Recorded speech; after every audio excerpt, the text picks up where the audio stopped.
이재명 경기도지사가 오늘 공식 대선 출마를 선언했습니다.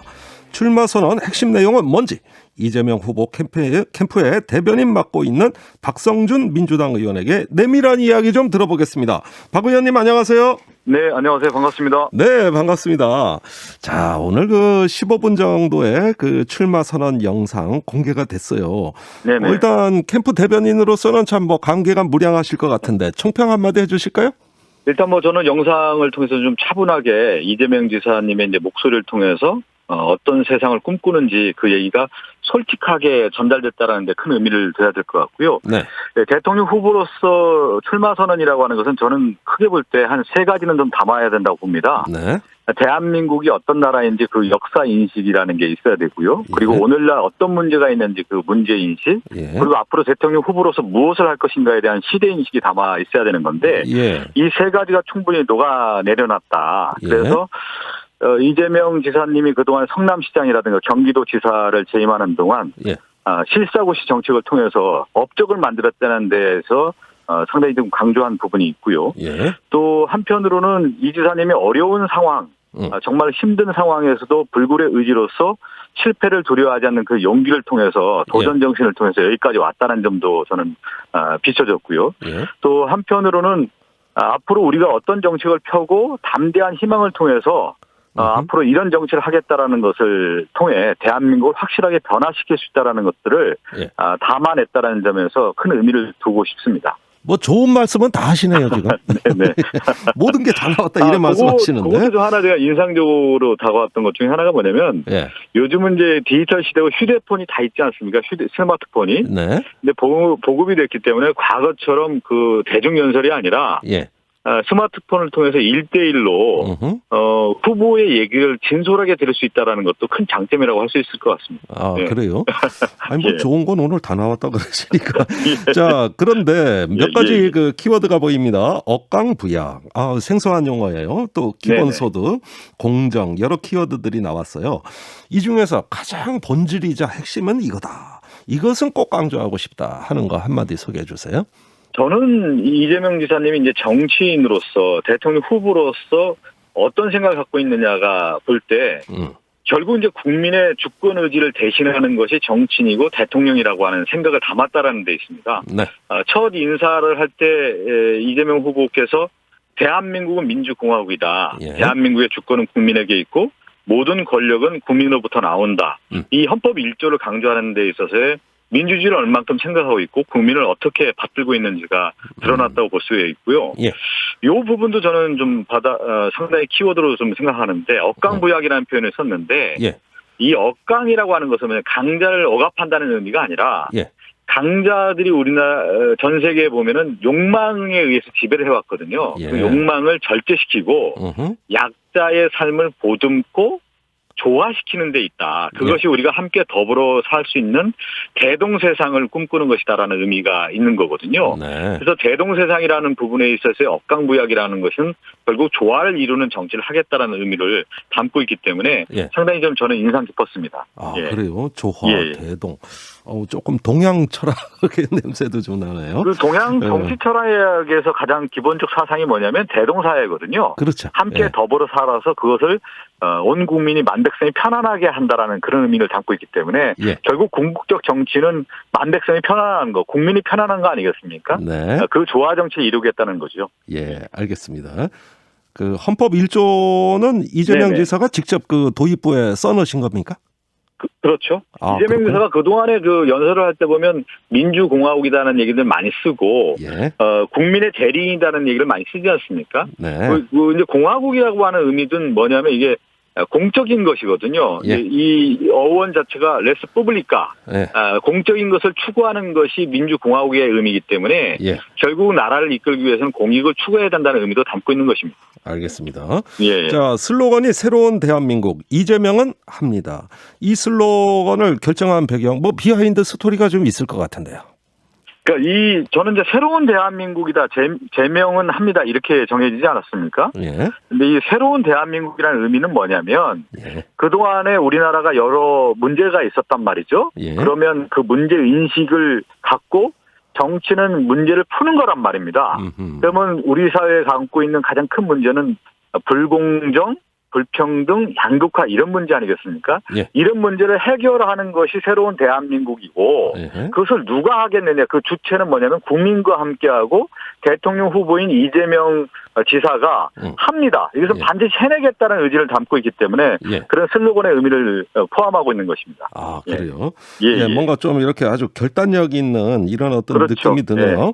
예. 자, 출마 선언 직후에 첫 일정이 무명용사비 참배였어요. 예. 이렇게 선정된 이유는 뭘까요? 그 무명용사라는 게 우리 대한민국 우리나라 5,000년 역사에 보면 민초의 역사라는 표현을 많이 쓰거든요. 네. 이름 없는 민초들이 헌신과 노력을 통해서 이 나라를 만들어왔다라는 거죠. 네. 그 무명용사가 실제 이 나라를 만들어 왔는데 위패조차도 남기지 않고 사라졌다. 그렇지만 그분들을 기리고 지키는 것이 역사의 하나의 어떤 소명의식이다. 이렇게 받아들여야 될 것 같고요. 예. 그리고 지금 우리나라에서 코로나19라든가 많은 국난이 있을 때 어려움이 있을 때 결국 누가 지켜줬느냐. 그것은 무명인 국민이 지켜줬다라는 거죠. 그러니까 그리고 더 한편으로는 이 공동체를 지키는 것이 국민과 함께하는 거고 이 대한민국의 지금 위기를 극복할 수 있는 것은 국민이다. 그것은 무명용사다. 이렇게 볼 수 있을 것 같고요. 한편으로는 저는 이제 이재명 지사님을 이제 도우면서 제가 이제 그동안 이제 자서전을 쭉 봤습니다. 이 성장 과정에서 보니까 상당히 어려운 생활을 했더군요. 화전민이었고, 또 이제 76년도에 이제 성남에 와서 초등학교 졸업하고 이제 소년공 생활하면서 공장 프레스에 이제 끼어서 장애도 없고요.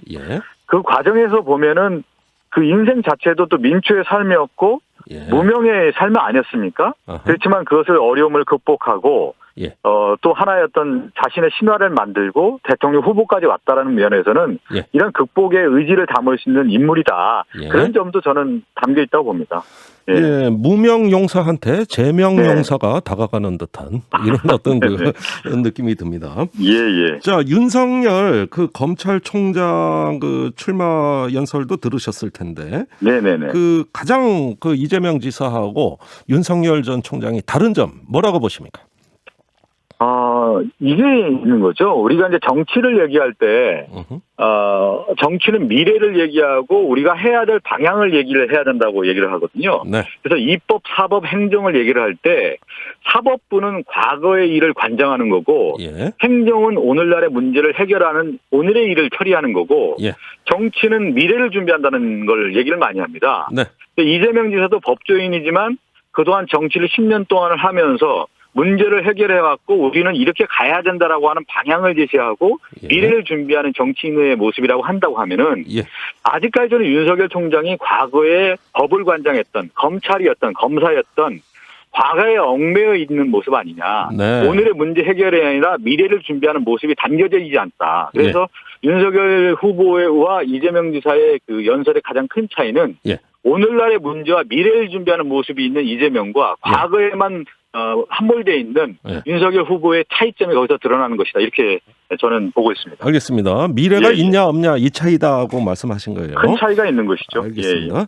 자, 오늘 SNS에서 이재명 지사와 그 설전을 벌여가지고 이재명 저격수라는 별명이 붙은 국민의힘 윤희석 의원이 내일 대선 출마 선언한다고 합니다. 그러면서 굉장히 그 이 지사에 대한 어떤 공격이 강화될 것 같아요. 특히 이재명 지사는 순도 높은 포퓰리스트다. 이렇게 얘기하고 있습니다. 어떻게 보셨습니까? 그런 거죠. 대통령 후보라는 것은 검증을 받고 국민들 눈에서 볼 때 이 사람이 한마디로 얘기할 때 깜이냐 아니냐를 판단할 수가 있는 겁니다. 그런데 과연 이제 윤희숙 의원이 우리 이제 국민들이 바라볼 때 유권자들이 바라볼 때 대통령 후보로서 깜이냐 아니냐에 대한 부분은 이제 판단이 남아있다고 보고요. 그런데 이제 그 윤희숙 의원이 이렇게 대통령 후보로 나왔다라는 것은 최전방 공격수를 자임해서 나왔다고 볼 수가 있죠. 그 최전방 공격수는 이재명 지사를 공격을 하겠다라는 의지의 이제 피력이라고 할 수가 있는 건데, 과연 이제 시민들과 유권자들이 바라볼 때 그런 공격만을 가지고 대선에 나와서 어떻게 보면 국민의 마음을 얻는 민심을 얻는 것을 할 수 있겠느냐. 결국은 국민의 마음을 잡는 것은 이 문제를 해결하고 국가가 가야 할 방향을 제시하는 건데 예. 하나의 어떤 단점이라든가 어떤 잘못된 부분만 부각시켜서 하는 그런 공격수가 예. 과연 도움이 되겠느냐, 그것은 저는 아닐 거라고 봅니다. 알겠습니다. 네. 자, 시간이 한 30초밖에 안 남았는데 짧게 좀 해주셔야겠는데요. 예, 당내 지지율 1위 주자지만 비주류라는 약점이 있고, 그리고 또 지금 정세균 전 총리하고 이광재 의원이 단일화로 협공을 하고 있어요. 이런 어떤 약점, 또 앞으로의 악재 어떻게 극복하실 생각입니까?